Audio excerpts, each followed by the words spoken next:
All right, today we're going to talk about our real versus imaginary solutions. So first, let's just do a quick review of real and rational and irrational solutions. So a real solution are numbers that you've learned before. So this is your review. So you've had natural counting numbers that start at 1 and then go all the way up. Whole numbers include 0 and then it's natural. So natural plus 0.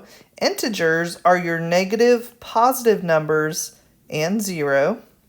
And any fractions, so 3/5, 2/7, 9/4, any fractions, or any decimals that terminate, meaning they end, or they repeat, or any kind of decimal at all. So you've got some, well, actually, technically, that's irrational. So this one's irrational. These are rational. So rational solutions can be expressed as positive, negative whole number, fraction, or terminating repeating. So if you look here, that's a fraction. That's a negative number. This simplifies to 5. And then this is a repeating. So this is rational. And this one is a terminating. So that is also rational. Now, like I said before, these two are rational because they repeat or terminate. Now, I said this one is irrational because it cannot be written as a fraction. The decimals do not repeat or terminate. So, like I said, pi is irrational. It does not have any repeating, so this is irrational. If it's not a perfect square, like square root of 8, that is irrational. Square root of 2, and like I said before, pi or any expression that has pi in it is irrational. So that's learning. So this part is new. This is new. Review, this is brand new. So you can also have solutions with numbers that are squared that have a negative result. So by definition, the square root of -1 equals I, and it is a lowercase I, and that means I squared equals -1. So this is why it's called the imaginary number.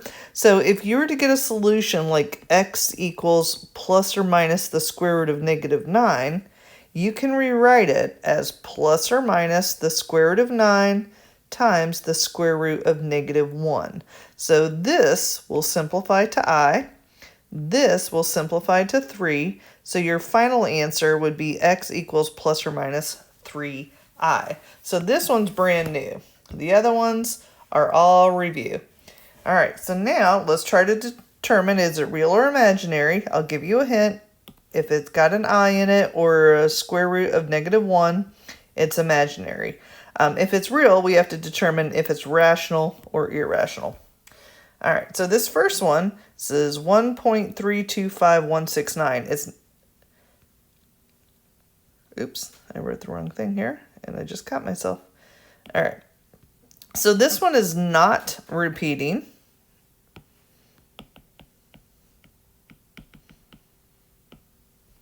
So it's not repeating.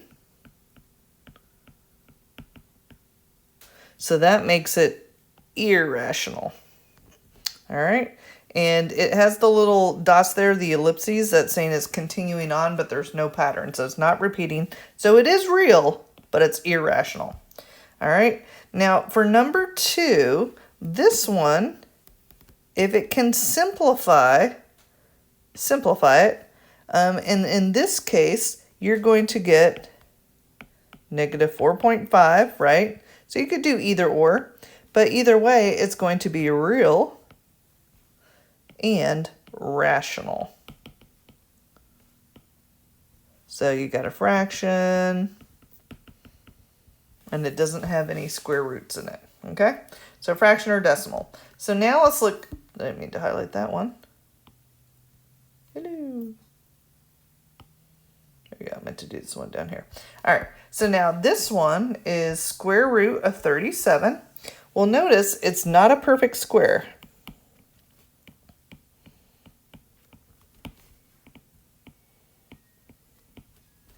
So it is real, because it doesn't have a negative underneath it, but it's irrational because it's not a perfect square. All right, so let's look over here. Now notice you have a negative under the radical. So that means this negative means right away it's going to be imaginary. You cannot have a negative under the radical in a square root. All right, so I want you to go through and I want you to try these two to determine what they are. Okay, so now we're going to simplify. So remember, the square root of -1 equals I. And typically when we write it, we put a lowercase I, so don't put capital I's. So we're going to break up, notice the negative is under the radical. So right away, I know I'm going to have the square root of -1. So when I break this up into the square root of -1 times, well, I have 30 left over, square root of 30. So this is going to simplify to square root of I, and that goes outside the radical. And then here we can't simplify that anymore, so we just leave it as I times square root of 30. All right, now for this next one, we're starting to get into a little bit more of the simplifying. Now I'm just going to leave 4 outside. 4 is just going to be hanging out, chilling.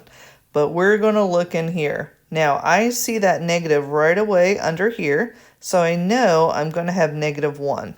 So I've got the square root, 90, is -1 times 9 times 10. Well, -1 is going to go outside, and that's going to make I. The square root of 9 is going to go outside the radical, and that makes 3. And remember, you are multiplying everything together. We can't simplify 10 anymore, so that's going to stay under the radical. And you're going to take all of this and multiply what's outside here, and then this guy will stay under the radical. So your final answer is 12I root 10, and we always put the number first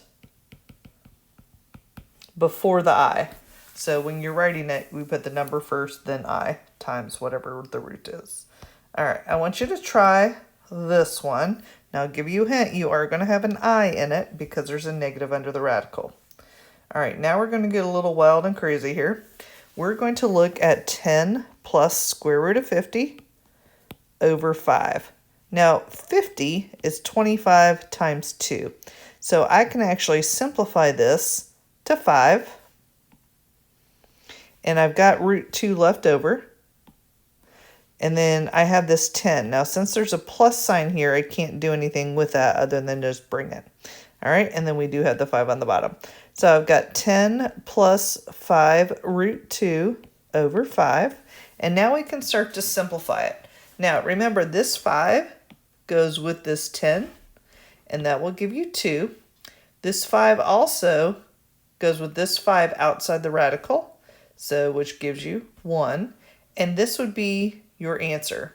You could also write it where you separate the denominator so it goes with both terms, just like I did here. So here we said 10 over 5, and then here we did 5 root 2 over 5. And then this would simplify to 2, this would simplify to 1, and then you have your root 2 here. So either is the same answers. It just looks different. All right, so let's look at number 5 here. Now again, we have a negative under the radical. So when we factor this, you're going to have the negative square root of 1. So we know this is going to be I times square root of 4 times 3, square root of 3.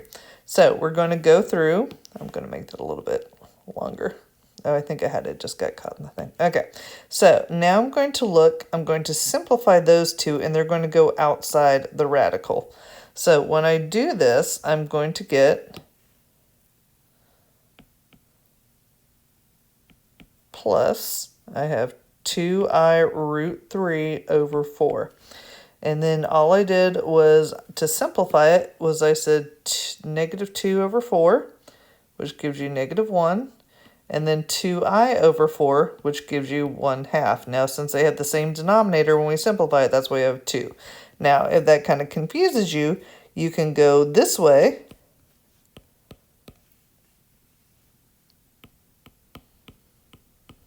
and then simplify it here.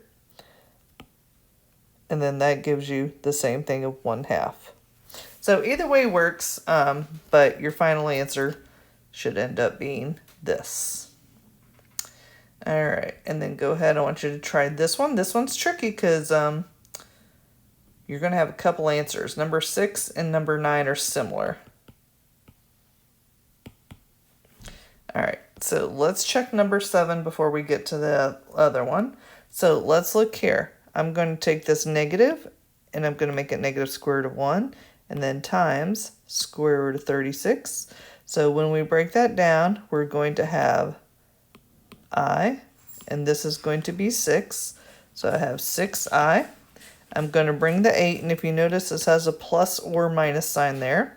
And then I'm just going to bring the 2 over. So remember, 8 and 2 is 4. 6 and 2 is 3, and then you have your I there. And then that's it. Or you could also write it and break this apart into plus and a minus. So either one of those options would be correct. All right, so I want you to try this one. And then I do want to show you 9 because, like I said, 6 and 9 are similar. Because when you're going through and you're simplifying this, I've got 3 and 3 here. I've got my plus or minus sign here. Now notice square root of 9 simplifies to 3. So when I do this, we don't have any other radicals or I, so we can actually combine like terms. And you can break this apart one way, and you can say 3 plus 3 over 3. Well, that gives you 6 over 3, which is 2. Or you can go 3 minus 3 over 3, and that gives you 0 over 3, which equals 0. So these would be your 2 answers. So when you're doing this, the biggest thing is to remember that if it is imaginary, you're going to see the square root of negative 1, which is I. And then we're going to simplify as low as you can, factoring using your square roots.